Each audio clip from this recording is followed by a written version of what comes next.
Welcome to another installment of Elections Insights. I am your host, Wendell Jeffrey. Thank you for joining. Today in the studio with me are two young, eloquent, and enthusiastic supporters of the APNU. I have with me Ms. Shaneika Haynes and Mr. Elson Lowe. Without any further ado, let me welcome them to the show. How you doing? Good to be here. Good to have you here. Yeah. How Nice you doing? being here. I'm good. Good. Yeah, relax. We're gonna have a conversation this afternoon, Relax. right? It's gonna be a conversation this afternoon. You get opportunity to share. Share. So let me begin with you, Shaneika. By the way, Shaneika, I have a daughter named Shaneika. Oh, that's nice. I'll treat you daughterly. Very well. I'm pleased. Shaneika, look in the camera and tell the people, the viewers, something you don't think they know about you. What they don't know about me. Well, many people do not know that I'm the mother of 3 children. I think most people know that I am from the church. I'm a Christian, a God-fearing woman. And I don't know what else they don't know. Right. I think the children is the main thing that many people don't know. Yeah, no, because you look like a child yourself. Yeah. Elson, look in the camera and tell the folks something you don't think they know about you. Sure. I am a big fan of sports and athletics, football, cricket. I bowl some main left arm pace if ever you come across me in the national park. Things like that bring joy to your life, so it's important to embrace them. Beautiful. All right. So, Shaneika, why APNU? For me, it has been about my experiences growing up, and as well understanding the atmosphere and where I believe that persons will have a better opportunity in this beautiful country. I have lived the major part of the People's Progressive Party, and I remember those years very well. And I've also lived through the APNU AFC era, and I've experienced that as well, like many others have. And for me, it's almost like there is no choice with it, because when you compare what happens within the 2 governments that I have lived through, I don't see any other choice. Because if you want to have that life where you can feel comfortable, where you can, for me, my children are safe, and I don't have to feel this worry, it is the only choice in that case. I grew up being very worried, very, very worried. I remember when I was having my first child, a couple of months into that pregnancy, there was the Lusignan massacre, and that has stuck with me to this day. Some of those images will never leave me. So there are things that, for me, I don't see a choice. Okay. You get a chance to drill down. Elson, why APNU? Well, Guyana to me is reckoning with a serious transformation in terms of its fortunes as a result of the oil industry, which has really shaken up, I think, the whole future of the country. And it now presents us with challenges to navigate. And navigating the challenges that come from an oil industry are very difficult and tricky. And the APNU recognizes that and has developed policies to be able to chart the right course for Guyana. And many oil countries have wealth but have extreme poverty, are not able to diversify. We in the APNU have been able to put together a package, a manifesto that will eradicate poverty but also develop our country. So we have taken the time to study the experiences of other countries, taken the time to formulate the right policies and ideas, and we're here to guarantee to Guyanese people a prosperous future. So really, this is the only party to me that recognizes the moment, that recognizes the challenges, and that has put together a cogent, a solid, coherent plan to deal with these challenges. So let me stay with that, Elson. Do you think that how the PPP is managing Guyana at this time, that it is likely that some of the negativities you read about other countries who have wealth, but yet the country is in disarray economically, do you think that that is how the PPP will, that will be a resultant effect to the PPP win? Well, let me give you a pretty classic example to help you to see this, is that Equatorial Guinea is one of the most corrupt countries in the world, similar in size to Guyana, significant oil reserves, per capita GDP as high as Europe and developed countries, but 75% poverty. Now, Guyana, similarly, has a per capita GDP adjusting for prices that's as high as the US, but still rampant poverty. So what's that playing out is pretty typical of oil economies that are not managed well. That is to say, you have a sharp accumulation of wealth, but you don't see people lifted out of poverty. Now, to us, one of the reasons that Guyanese have to really worry about the PPP government for another 5 years is that they don't even talk about or acknowledge the fact that these are the types of challenges often faced by oil economies. So if you're not even going to acknowledge that it is an issue, then how can you craft strategies to address the issue? So we put together a cash grant structure that addresses many of the individual challenges, whether it is incentivizing human capital, whether it is dealing with direct poverty, whether it is tackling corruption. The individual structured cash grant programs we put forward target many of the challenges you'll see in an oil economy.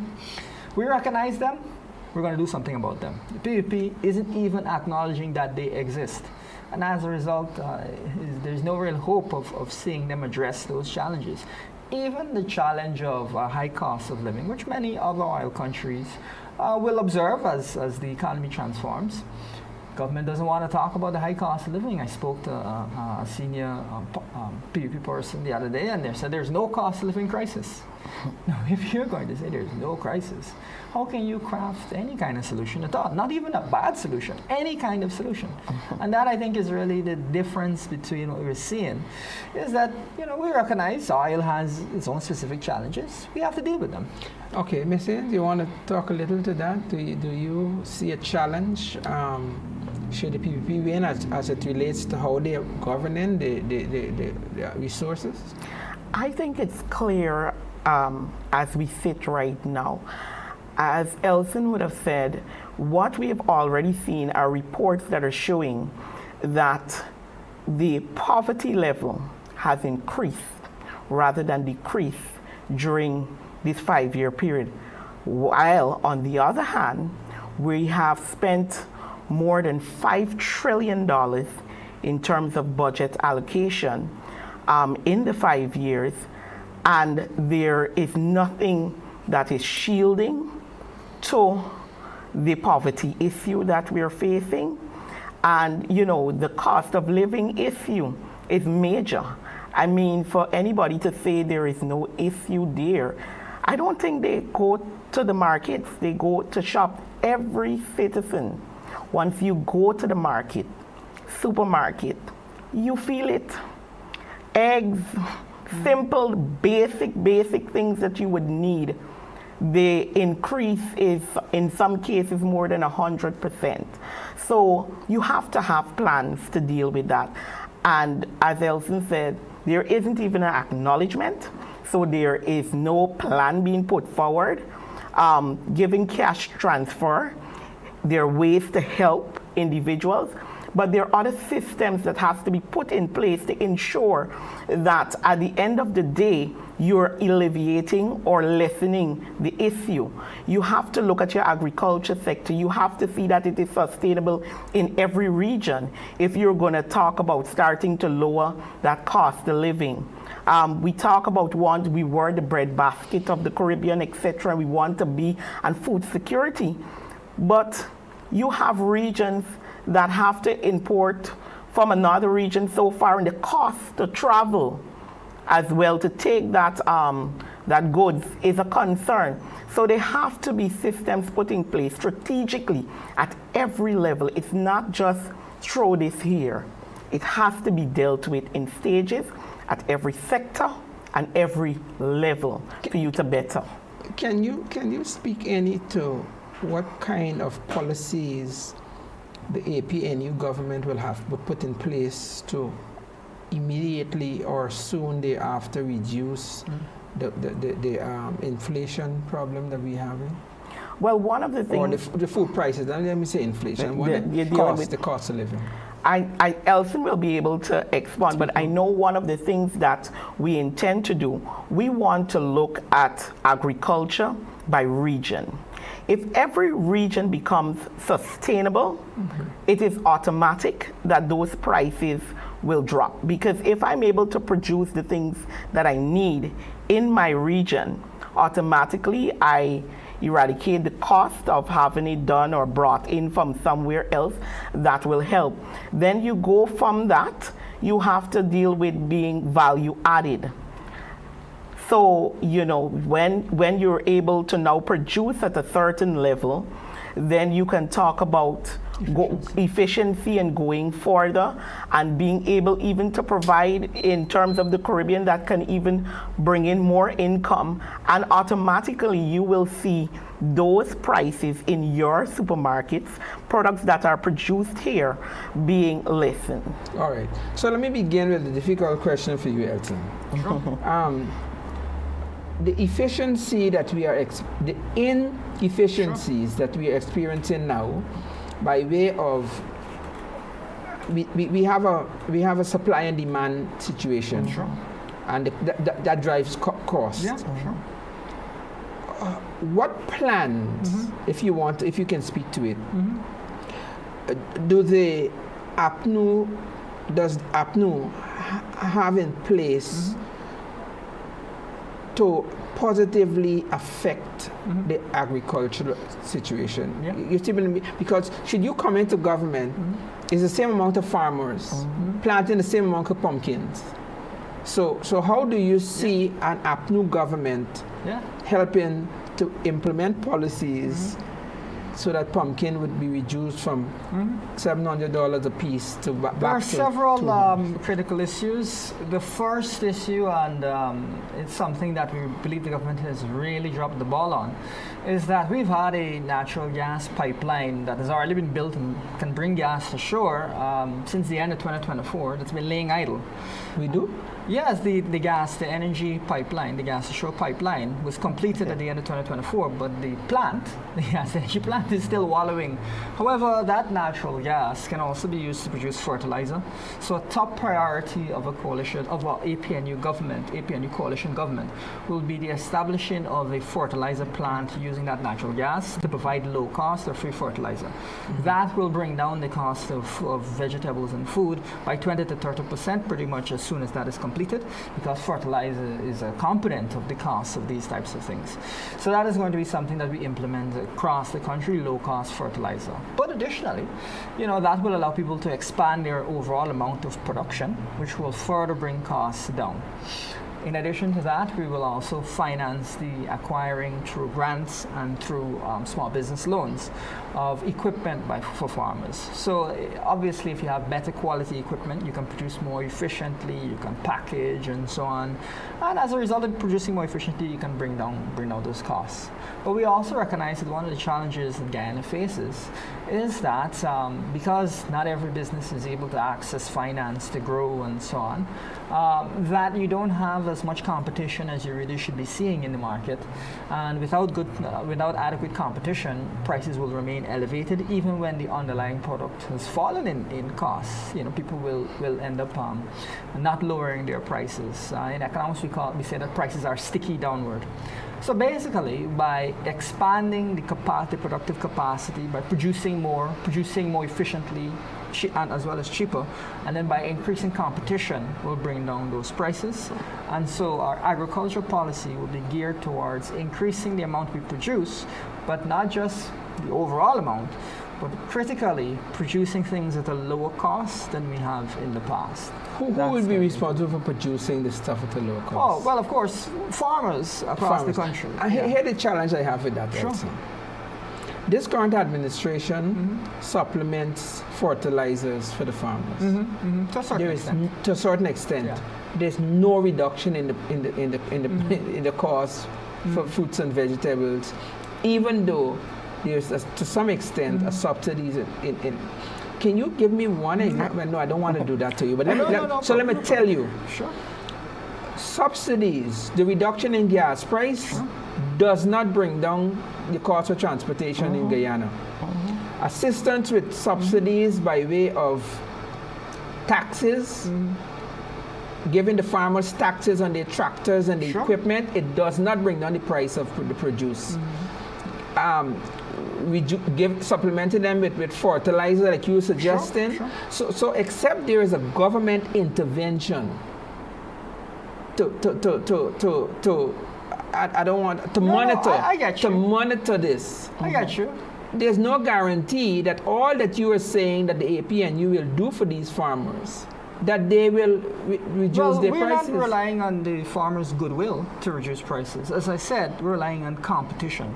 Because when you have competition, that brings prices down. In fact, with only two people in a market, once they're competing, you can bring prices all the way down. Not if they hold one head, but well, the point of competition is to stop them from holding one head. Because if new people enter the market, they will produce at a lower cost. Not if all of them hold one head. That's what I'm saying. But then new people have an incentive to undercut the existing people. Yes, but because they'll make more profit. Yeah, but we having a discussion. Shaneika, I'm gonna let you join the discussion. But you understand? I understand. I feel it, Shaneika. And all that has to happen is you got 5 people on board the market.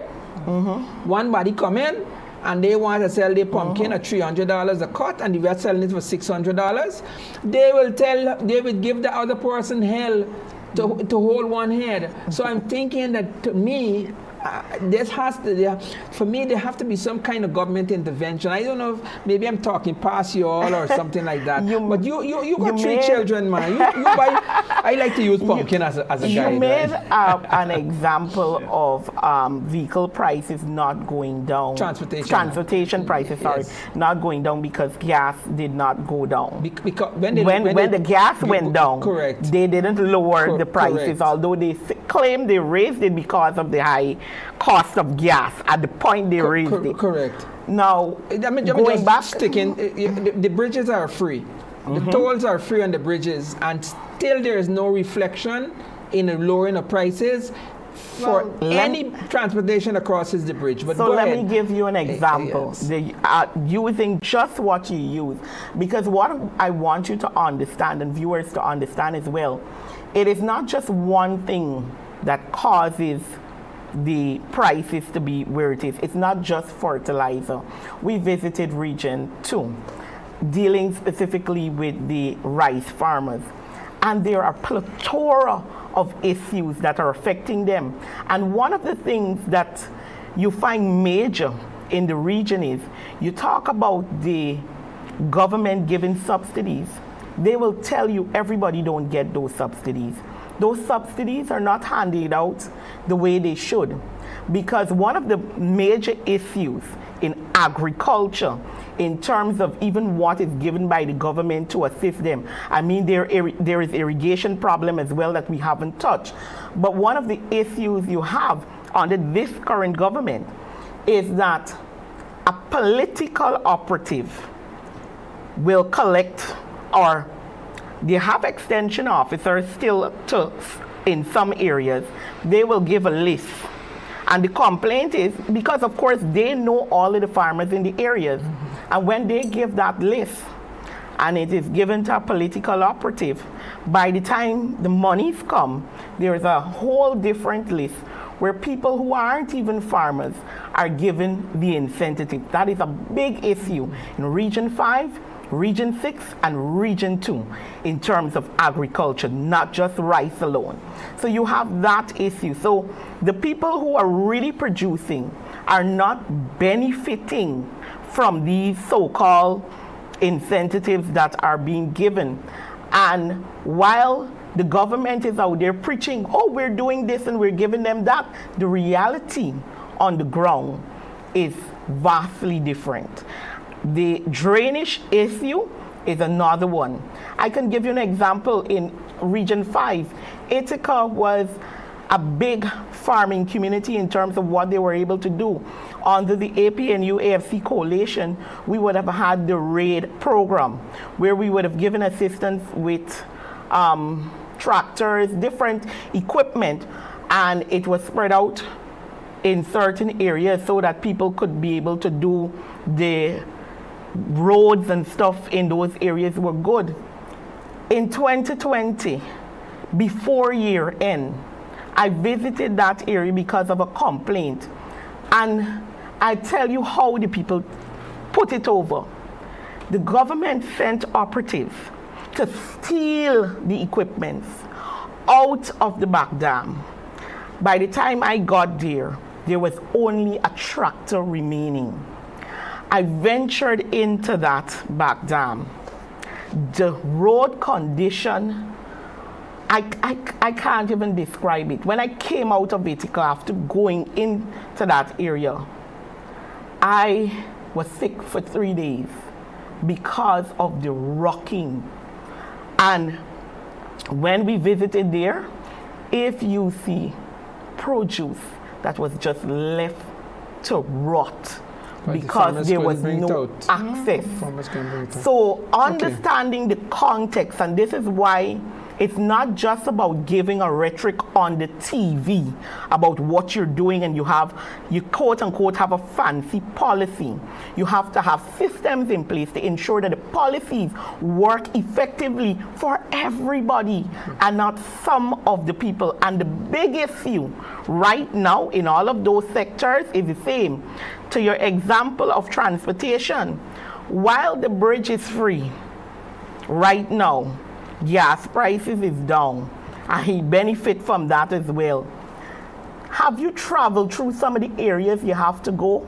By the time you travel for some time, 2 weeks or a month, you need a shock because of the conditions. As we are saying, we're preparing for development, you still have to trot some of these roads. And when a taxi got to go through the Brock-up Road, as Guiney say, the Brock-up Road down on the back there, you know, they ain't lowering no price for you. All right. So you're making... you're making some of my point, but I'm not being a journalist today. I'm just facilitating. I'm just facilitating a conversation. The point I'm making is I believe that except these things are monitored, correct, the reflection in the reduction of prices will not be seen. Because even when the point that you're making that the people are giving the monies or the fertilizers to a select few people because of political affiliations or whatever. Not even the people who get in the money and the fertilizer reducing their prices. Because some of them are not farmers. So you think going to no farmer. So you can't say it ain't going to any farm. But and you have nice roads driving up to the bridge there in Boris. And I think the people complain in the newspaper. You went into the farming area? No, I'm talking about the bridge. The bridge and the transportation and the taxis and things. You understand what I'm saying? You understand the part. I'm saying that there should be some monitoring. I believe that they should be. Let me ask another political question. You guys were not a part of the last APNU administration. No, not the administration. Have you guys ever thought about supporting another political party? Let's start with you, Elson. Were you ever invited, or did you ever say, you know, I think as I pledge to my energies, to dedicate my energies towards the happiness and prosperity of Guyana, maybe my allegiance can be somewhere else? Well, I'll say the first thing is that my great uncle is Talman Reid, Dr. Talman Reid, who was Prime Minister, coming out of the PNCR, so I'm not going to support some other party. How about you, Shaneika? Likewise, it's not something that I've ever considered, because for me, once I have seen your true colors, then got nothing changed in my mind. And yes, I've been offered many times, especially after 2020, but that will never happen. Based on your manifesto, Elson, I'll start with you on this one. Based on the manifesto that you guys have, What are a couple of things that you think should jump out to your mind that the APNU government will be focused on in a new administration? Yeah, absolutely. There are several things. I think for one, the education system is critical. Accumulating human capital is A, a focus for us, and B, a key area of differentiation where we're different than I think all the other parties here. Because as an example, we believe heavily in investing in higher education. We believe heavily in investing in our school system. We are deeply troubled by the fact that this government has spent more and more on education, but has produced worse and worse pass rates in things like CSEC math, even though we, with a much smaller budget, had much better pass rates. And we see, ultimately, Guyana, as a country with these resources, its people will not benefit, our people will not benefit fully unless they're given the human capital to take advantage of these opportunities. So that is why we believe heavily in these types of investments, and to that end we will also emphasize night schools and other forms of training, technical schools, as well as providing a student stipend to incentivize people to go and do further study, but also to give them some assistance while they do so. And also, of course, there are people who want to go back and do their English and their math and qualify themselves in various ways. You may even want to be a plumber, carpenter. All of those things are useful to our society. So we believe that has to be a core area of focus that the country is to develop. One of our concerns is that Guyana is consistently ranked as one of the lowest in the entire Caribbean in terms of the adoption of technology. The IDB, I think, is ranked as the lowest or the second lowest pretty much every year. Now, if we invest in education, those things tend to go hand in hand with further technological adoption and more efficient and effective businesses.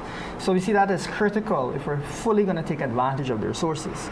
And we're, of course, concerned that as the country grows, you may see folks come into Guyana who have education and skills, and Guyanese not end up being the ones who benefit from the opportunities created by an oil and gas economy.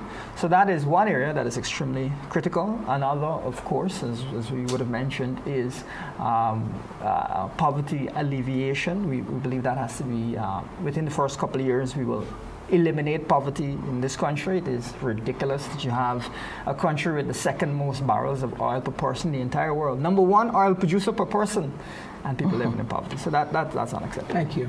You want to? So for me, it is the investment in the sports sector. That is, I believe, is going to be a big thing for young people who are involved in sports. I was a national athlete doing 1, 2, and 4 in my time. 1, 2, and 4. In athletics, okay, 100 meters, yeah, okay. 100, 200 and meters, and 400. Along, huh? Oh my God. So, seeing that entire arena being looked after is a big thing for me, and I know it's a big thing for young people who are involved in sports. Many times you have many struggles. You have to, be begging for sponsorship, even to go to certain places. Nutrition of itself is a challenge because, of course, we know cost of living is already high, but having certain nutrients that you need as an athlete becomes more difficult in terms of getting supplements, etc. That many times as well you have to order for you to be able to get. And health insurance for sportsmen and women. I believe those things that are a part of our manifesto in regards to sports is a great tool to assist and see us elevating, not just in cricket, but us working to ensure that all sports have that level playing field and opportunity for athletes to develop, and we have more Olympians being produced, and of course seeing the facilities produced for them so that they don't have to wait until they go to Trinidad or some other place, or they travel long distances if they're from Linden or Region 4 to go to Region 3 or somewhere else. We started with the synthetic track in Linden, which happened to not be completed after 5 years. Crazy. I mean, 5 whole years, and it's not completed, and it was at a good portion by the time this government got in. So that's one. And the music industry as well. We know for years we've talked about the issues in the music industry, artists being able to benefit from their creations. This is something that we have zeroed in on in our manifesto to ensure that they be able to have those rights and benefits. Now, when I spoke to Nigel Hughes, as in his capacity as the leader of the AFC, he said that some of these, to achieve some of the goals, you'll have to bring in people from overseas, maybe specialists for Guyanese from the diaspora and so on. Do you think that you guys will have to consider that, given the limited resources we have in Guyana right now, by way of Guyana has suffered a brain drain for the last 50 years, right? Some of our brightest minds, highest rates in the world, are not here. So when we talk of APNU administration, if you still will depend on the same people, how will you get it done? I don't believe that we have to bring in a major portion of skills from elsewhere to get the required results. I think that we're in a state where a lot of persons with the skills are overlooked in many cases, but there will be in certain sectors and situations that you will have to have persons who I believe are Guyanese, but in the diaspora, and once they're Guyanese, they're Guyanese. I'm going to give you a chance to answer it. I just want to give you something else to speak to. Remember that the party you here representing was in office just the other day. Correct. Sure. And they made a lot of promises that they were not able to fulfill. So when you answer this question now, you have to answer it not in isolation. You have to answer it understanding that the party you represent had an opportunity to blow us away and to stay in power for the next 25 years, right? So, well, go ahead. No. Let me. No, Okay. I know that one will tickle your fancy. One of the key things that we recognize and that we see as so important, and it comes back to our recognizing the challenges posed by the oil industry and as well as the opportunities, is at the end of the day we have to understand that Guyana, surprise, surprise, is a rich country. Now, how do rich countries operate? One, we welcome talent. Of course, we welcome Guyanese back who are interested. But two, we're going to hire consultants. We have spoken at length over the years. We're going to bring in international firms. Why? Because that's what rich countries do. You bring in people who have capabilities, qualifications, have done the research to assist you in managing the country's resources. I don't want to personally be going from ministry to ministry figuring out every problem. A, I can't do that. And B, why should we run the country in that way? Why should we have... What is frustrating about the way PP has run Guyana is that it's kind of a Jack Dio show. If Jack Dio isn't available to sort out a problem or doesn't understand a problem, the whole country doesn't understand the problem, which is ridiculous. We have to understand that we're in the big leagues now. We can afford to bring in people, competent people, and that, of course, will yield great efficiencies. It is a nightmare that in Guyana, when we spend on infrastructure, when we spend on projects, we lose roughly 40 cents on every dollar, 40% of the money due to incompetence, corruption. Roads are costing twice as much even as they cost on the APNU AFC coalition. The roads are costing twice as much. Now that is all manifestations of incompetence and corruption. If you can bring in expertise, you can bring down those costs, and we have committed that not only will we bring down those costs, we will fund a good governance dividend, which will be to every Guyanese $100,000, perhaps more, depending on how much we can save. Right? Annually or monthly? That will be annually, but depending on if we can save more, we can add to that. But that is going to come from cutting down on this waste. It's unbelievable that the budget from only a few years ago is $1 trillion bigger. I mean, where is all that money gone? With good management, you'll really feel the effects of that spending, as opposed to what's going on right now, which is where one man certainly cannot answer everybody's problems. Okay. Go ahead, my Shaneika friend. I want to start with this point. We, the APNU, AFC, based on sitting in those recounts, we did not lose the election. It was taken from us. First point to me. Secondly, I want to say that in the APNU AFC coalition, promises were made, some were delivered, some were not. And I believe in some sense you usually have some of that. But the bigger part to understand is this. At that time, one, we did not have the oil resources. There wasn't anything from the oil resources to help with some of that. But still, we were able to deliver better water, better electricity, among many other things, to the population without two ships at sea, 17 generators. Guyanese experienced not that fairy light that we have up to yesterday from 8 o'clock to after midnight. Some areas had blackout. We didn't experience that under the previous, our previous government. So bearing in mind that we were able to manage, and mind you, we didn't have a 5-year budget. We had 3 years in terms of budget allocation because of the no confidence motion. And in that small amount of money, we were, what I will say, were able to effectively manage government and still make Guyanese comfortable in their homes. The cost of living was not as high.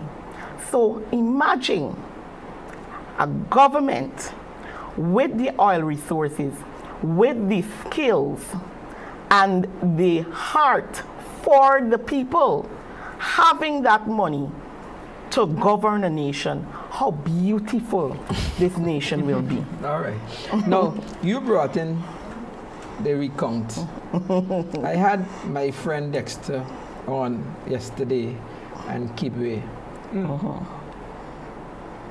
And I reminded them that I was told by the Honorable Attorney General of the day, Basil Williams, that he has the statement of polls. He told me that. I can let the technician show you the video.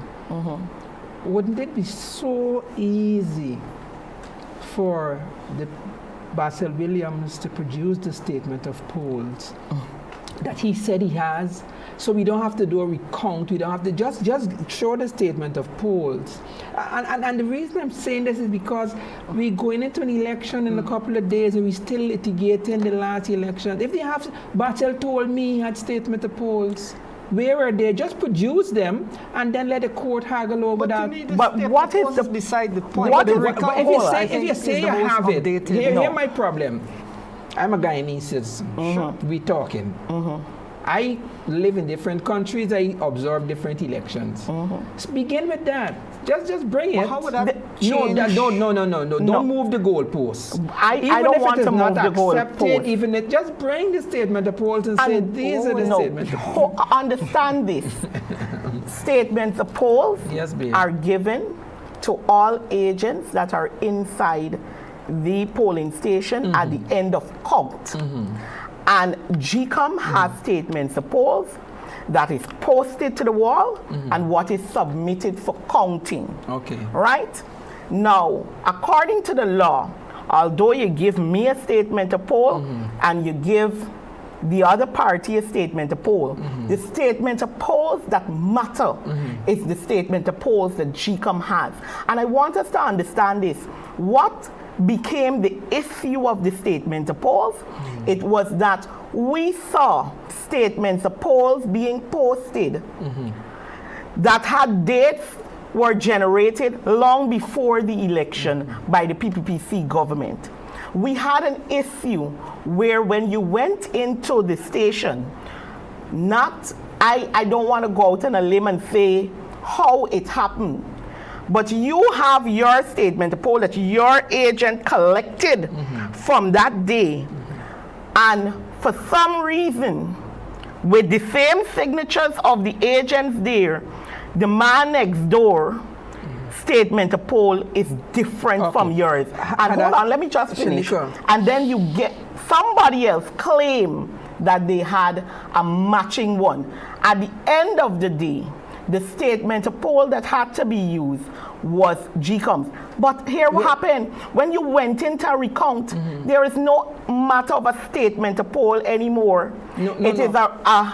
It becomes the recount report. I just, you must forgive me. I basically minded the recount. I lived at the Ashman building during that time. And all I'm saying is if Basil says, as the Attorney General, that he has statement of polls, I'm just asking as a layman, produce it, because it was never... To who? To the courts. Show the courts. A court matter was there. No, the court did matter. We reach there? I think we probably are. Petition 99 dealt with the various concerns. Do you know that the PPP filed a case saying that they did not lose the 2015 election? You know that? Every election you usually have that. And that's why I'm saying that I'm probably boring my audience on this. But because I'm passionate about this, you cannot get an election in Guyana where the losers say they lost. You know, it's a concession speech. I was talking to my brother in New York just yesterday.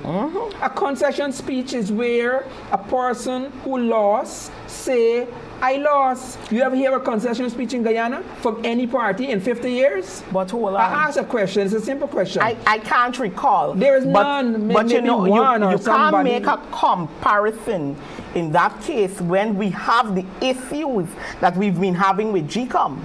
And that is why this election we're going to deal with in a very different way. For 28 years on the PNC where PP said that every election was rigged. We came out of that.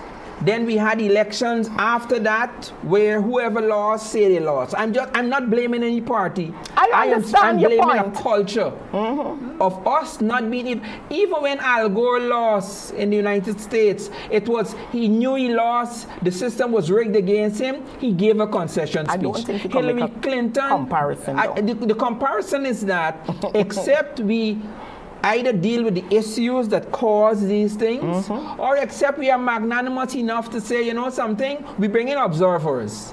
Every election in this country, we have observers. The last election, we have, beyond the observers, we had an interlocutor, right, where we bring in the Caribbean folks, and we say whatever they say, we're going to live with. They said something, and we still ain't living with it. But I digress. We having a Granger conversation. did what you would have talked about. He didn't speak. He just conceded. You used the word. Yeah, but he didn't give a that was magnanimous of him. Right? You used the word. However, he didn't come up to a podium and say, you know something, after the elections and after the interlocutor that I allowed to come in as the president, after they spoke, ladies and gentlemen, the elections were free and fair, and I concede. That is the part that you can't say in the statement. Noting the concerns that we have. To me, if Petition 99 had been aired fully, I think at the end of that, people would have felt a bit more comfortable because the petition included so much evidence that people felt need to be resolved one way or another. Correct. And whether or not people agree with different positions on it, the reason for it to pass through the legal system and to be fully ventilated is to make people more comfortable. So I think that was a factor in this. Correct is right. Okay. Now, you guys, what I like about you guys is your passion. It's healthy, it's beautiful. And I would hope that whether or not your party wins, that passion remains, because a country is only as good as the opposition. If the opposition is not active, you don't keep the government on its toes, okay, you're going to have a laissez-faire country. All right? So, as we come to the top of the hour here, tell me, let me begin with you, Elson. What do you think the APNU government would have done differently that would have benefited the Guyanese people, given the kind of resources this administration had for the last 5 years? How do you think you would have come to 2025 and have the country vote for you overwhelmingly? What kind of policies would you have put in place? So your question is phrased, are you saying what the previous APNU government did? No. What I'm we saying, as opposition did? I'm saying, what would you have done? And in retrospect, because he who forgets the past is destined to repeat it. So you're looking back and you say, these are things that we would have done. So you're kind of looking back to project forward. Yeah, well, in terms of our previous term, there are several things I would point out, but I do think from our time in opposition, there are some important things for the public to recognize. As I mentioned earlier, education was doing much better under us with a much smaller budget, where we saw mathematics CSEC pass rates go up substantially, which have sadly eroded. Wait. Engage me a little in this. Sure. Is that as a result of administration? How did you get the same teachers to teach better? Well, I think part of it has to do with morale. Okay. And if you are providing people with reasonable salary increases, if that is something that is very helpful. Okay. And if you're providing the education ministry significant budgetary allocations, which we were able to do, I think overall our relationship with teachers was much better. Okay. It wasn't perfect, but it was a better relationship, and morale is a key factor, as economics papers have pointed out, regarding how public servants perform. So that was, I think, one of the critical elements. Morale, I think, is on the other hand, really fallen away, given the very difficult relationship that the teachers' unions and so on have had with the government, and prolonged strikes and so on that you've seen, that unfortunately didn't yield the results that many teachers would have hoped for. That's one area.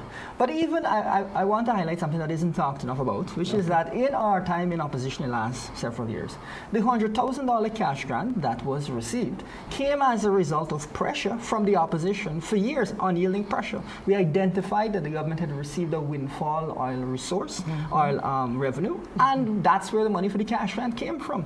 Even these lower oil prices, we were speaking for some time on the government's need to ensure the Guyanese have access to reasonable oil prices.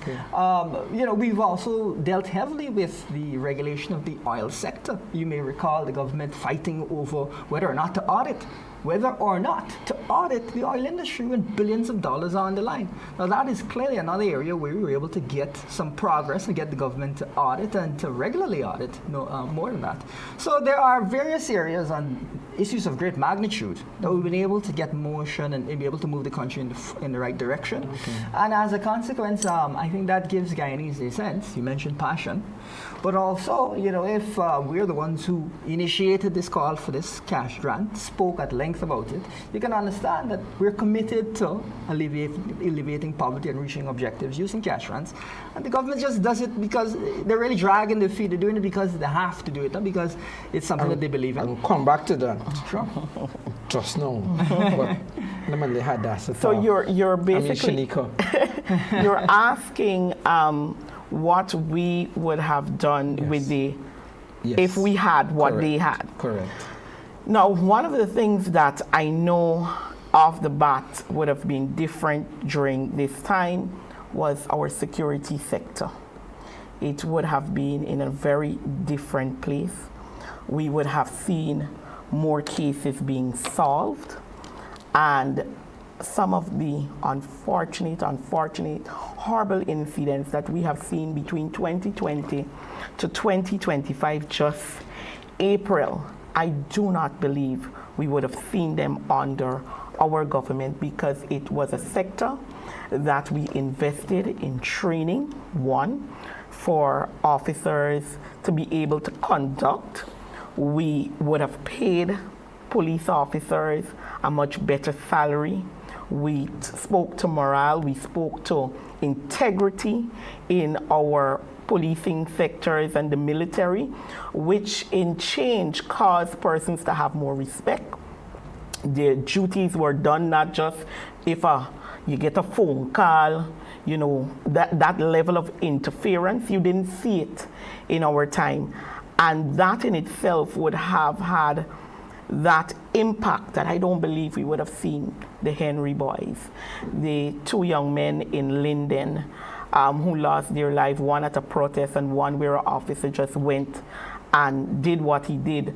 A gentleman from Linden losing one of his eyes after a police officer practically walked into his house.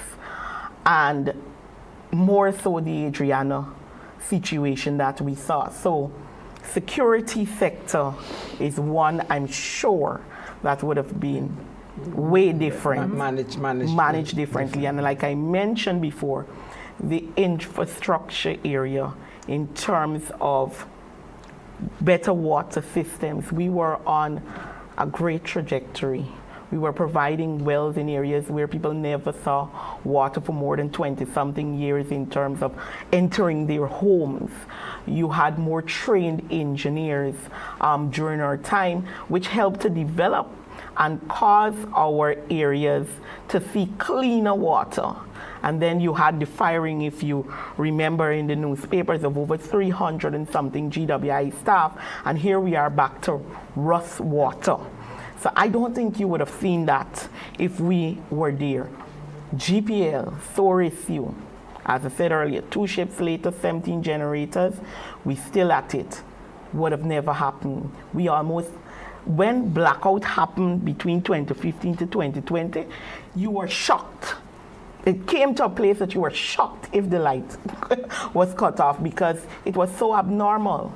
So I know it's a lot. So that's just 2 I'll give to you. All right, we coming up to the top of the hour, right? Let me you talk about the fact that the $100,000 is an initiative that was agitated by the opposition, and you suggesting that under an APNU government that would be increased or various forms. Various forms. I interviewed Miss Dr. Clive Thomas? No, the guy from Churches. Terrence Campbell. He sat where you guys are sitting, and he said that when he was selling chicken, he used to wait. He told us that live. He used to wait for a price increase, for a salary increase to raise his chicken price. Do you think that the government might be concerned that if they give people more money, the people will raise the food stuff and that might be a consideration? Or let me ask it a different way. Would you guys be concerned that that might happen under an APNU government? No, I think the concern is understandable. It's something I raised with Clive Thomas originally when he brought up his $1 million per household proposal. But to me, what is important is that we not look at cash grants in isolation. Okay. You know, first of all, we've spoken about expanding production, expanding productive capacity, lowering costs, increasing competition. Which comes first? The cash grant comes first, or these putting in place? One of the things that is different, I think, between us and the PAP is we're talking about structured regular cash grants, which allow businesses to plan ahead and to ensure that they have adequate capacity. It's not just a one thing. Right, so that's what I'm asking. So should you win the government September 4th, what happens? Is it this infrastructure to increase productivity? That is what happens? Or the cash grant happens? A simultaneous rollout will have to be done. Both things can happen. Let us not forget that this is a $1.4 trillion budget. Now, that's 5 times as large as budgets in the past, several times as large as only a couple of years ago. And we do not even think that to finance our cash grant proposals, we need to dip into our revenues necessarily. We think that the savings and the efficiencies from managing the country better are monstrous in scale. And so a lot of that will finance, as well as, not that we're going to increase taxes at all, but when the government is stealing money, it has to go on their mattress. It doesn't go back into the economy, and so it doesn't generate new tax revenue and so on. So those are all concerns. Two other questions. Sure. Well, one question and then I'll let you guys sum up. Where is the Win Party getting their support from? Where are they pulling their supporters from? Who is being a victim of Win's astronomical rise? At least what we see. So I look at this in 2 ways.